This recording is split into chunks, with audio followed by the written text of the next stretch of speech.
Our beloved Boss Mike Cervera.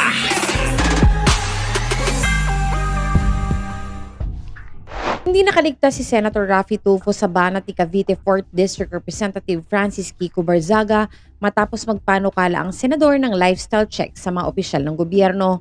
Kasunod ng lumabas na issue kaugnay ng magarbong paggastos ng anak nito sa Las Vegas. Gusto mo ng lifestyle check sa mga politiko pero hindi mo kayang unahin ang anak mo sa Kongreso? Yan ang tanong ni Barzaga na tumutukoy kay Quezon City 2nd District Representative Ralph Wendell Tulfo. Giit pa ng kongresista kung totoong seryoso si Tulfo sa paglilinis sa pamahalaan, dapat magsimula ito sa sarili niyang pamilya. Matatanda ang nanawagan si Senator Tulfo noong September 30 na kailangan gumawa ng lifestyle check sa mga politiko dahil maraming umano ang nasasangkot sa anomalya sa flood control projects.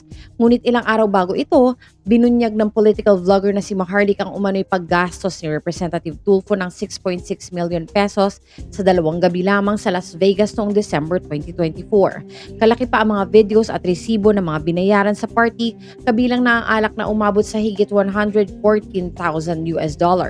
Nilinaw naman ni Tulfo na hindi totoo ang petsa at nangyari ang naturang party noong 2023, hindi 2024. Giit pa niya wala rin pondo ng gobyerno ang ginamit at personal na credit card ang ipinambayad niya dito, habang may mga kaibigan at kasamang nag-ambagan.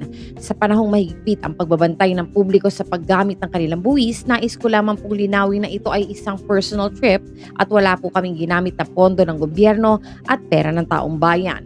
Depensa naman ng batang Tulfo.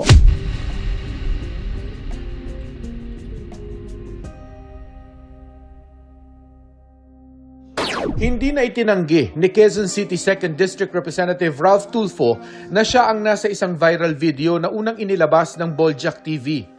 Makikita na umiinom at pumirma pa ito para bayaran ng bill sa bar na mahigit $42,000 o katumbas ng mahigit 2 milyong piso.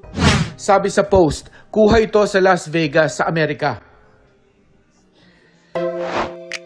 Sa ngalan po ni Boss Mike Cervera, ito po si Auntie Mama ng Rizal, also known as Anino TV, na nagsasabing mahalin po natin ang ating kapwa, ipagdasal po natin lagi ang ating bansa. Magandang umaga, magandang hapon at magandang gabi, saan man dako ng mundo naroon kayo, at syempre, magandang buhay na rin para sa ating lahat. Maraming salamat po. Our beloved Boss Mike